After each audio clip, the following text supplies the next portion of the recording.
Salut à tous et bienvenue dans ce 76e épisode de Malte à propos, dans lequel je vous invite tout simplement à prendre l'apéro avec moi. Les fortes chaleurs sont de retour, en tout cas dans la plaine d'Alsace, là où je suis actuellement, et en tant qu'amateur de whisky, cela m'incite à trouver d'autres manières de déguster mes single malt. Et quoi de mieux qu'une bonne bière fraîche pour se désaltérer? Pas grand chose, me direz-vous. Eh bien si, une bonne bière fraîche accompagnée d'un whisky.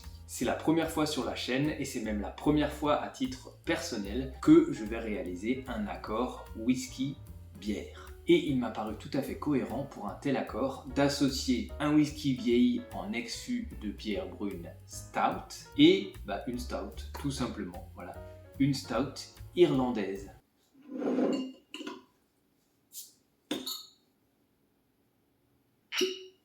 L'enjeu de cette vidéo, ça va bien sûr être de voir si cette association single malt vieilli en ex-fût de bière et bière de même catégorie est pertinente et si l'association des deux permet à chaque produit d'être meilleur. Côté whisky, on est sur un embouteillage de la gamme Smoked, embouteillé par l'embouteilleur indépendant écossais Ian MacLeod. Cette gamme de whisky se distingue notamment par un marketing très élaboré que beaucoup d'entre vous connaissent déjà, avec notamment ce visuel de tête de mort décliné sur toutes les bouteilles de la gamme avec une couleur différente. Depuis sa création en 2006, déjà ça fait presque 20 ans, rendez-vous compte, la gamme s'est largement étoffée. Donc on a le Smoked classique, le Smoked High Voltage, qui est un brut de fût, le Smoked Unfiltered, qui comme son nom l'indique, est un Smoked qui n'a pas été filtré et embouteillé à 46 degrés d'alcool, tandis que les autres versions sont elles embouteillées à 43 degrés d'alcool et ont chacune subi un finish dans des fûts différents.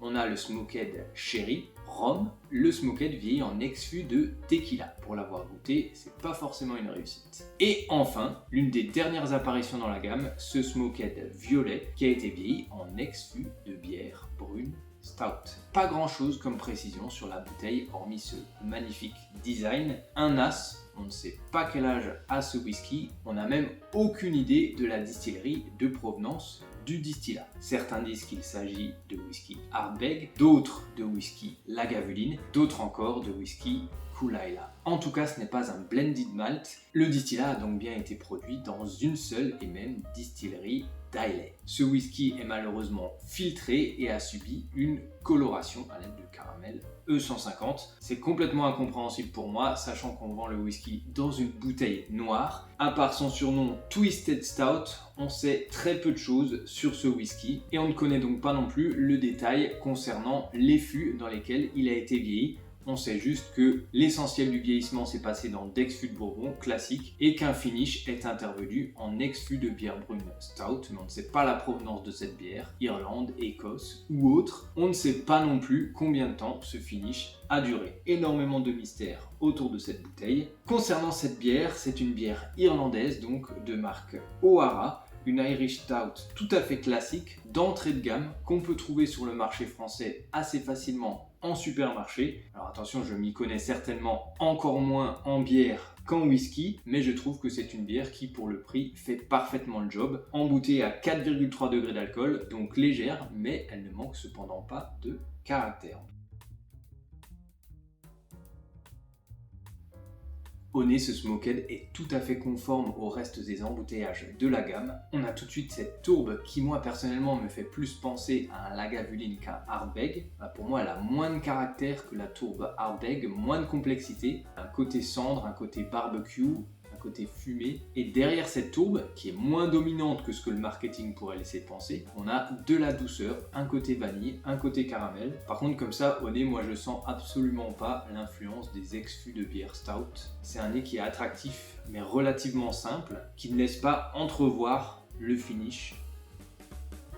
Alors une bouche d'abord dans la continuité du nez, avec un whisky qui ne manque pas de punch, malgré sa réduction à 43 degrés d'alcool, texture correcte et un profil aromatique qui, comme le nez, se décline entre la tourbe, qui a un côté fumé et un léger côté salin, et la douceur, la vanille, le caramel. Puis brusquement, dans un second temps, on a une amertume assez sensible qui naît au fond de la bouche. Peut-être que c'est l'influence des ex-fûts de bière stout. Pour autant, si on me présente ce whisky et que je ne sais pas qu'il a été vieilli dans d'ex-fûts de bière stout, à l'aveugle, aucune chance pour que je détecte le finish. Santé.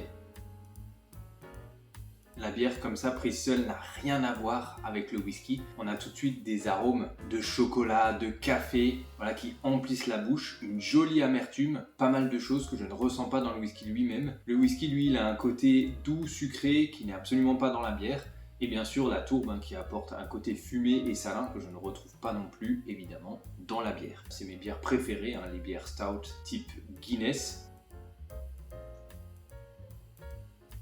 Le mélange des deux, avec l'aromatique de la bière qui reste au fond du palais, puis le whisky qui vient surajouter, c'est assez harmonieux. Ça se balance bien entre les arômes de chocolat et de café de la bière et la douceur du whisky. La tourbe est assagie par la bière. Ouais, la somme des deux, c'est vraiment bien. On a quelque chose, un mélange qui s'équilibre en bouche. Je l'aurais pas dit comme ça, j'aurais pas parié dessus. Contrairement à l'expérience menée avec mon père de mélange entre un sherry et un whisky qui n'est pas vieilli en fût de sherry, celle-ci fonctionne plutôt bien au palais. C'est bien à faire en termes d'expérience, de ressenti. Ouais, j'ai l'impression qu'au nez, le côté un petit peu acide de la bière fait ressortir le côté fruité du whisky. Ces notes torréfiées de la bière, ces notes café, chocolat.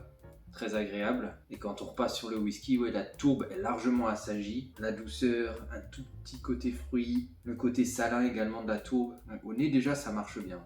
Dans l'autre sens aussi c'est pas mal. Dans l'autre sens aussi ça marche. Je ne dis pas que boire les deux ensemble change réellement la donne. Par contre, l'expérience est réussie. On a quelque chose d'agréable au palais. Et au final, c'est ce qui compte. En revanche, je ne dirais pas que l'association des deux permet d'avoir une meilleure expérience gustative qu'en prenant la bière seule ou le whisky seul. Par contre, on a quelque chose de différent en bouche, effectivement, avec des goûts qui se mélangent assez harmonieusement, une complexité, un équilibre qui se forme, expérience réussie. Voilà, et ben c'est tout pour aujourd'hui. J'espère que vous avez encore apprécié cette vidéo. N'hésitez pas à me dire en commentaire si vous avez déjà vous-même expérimenté des associations, des accords whisky-bière, bière-whisky. Est-ce que ça a donné quelque chose de concluant? Est-ce que vous avez apprécié l'association des deux? Quelles étaient les bières et les whiskies que vous avez associés? Dites-moi tout en commentaire. Encore pas mal de projets de vidéos à venir. Restez connectés. On se retrouve très vite pour un nouvel épisode de Malte à propos. Et en attendant, bien sûr, le plus important, portez-vous bien. Ciao.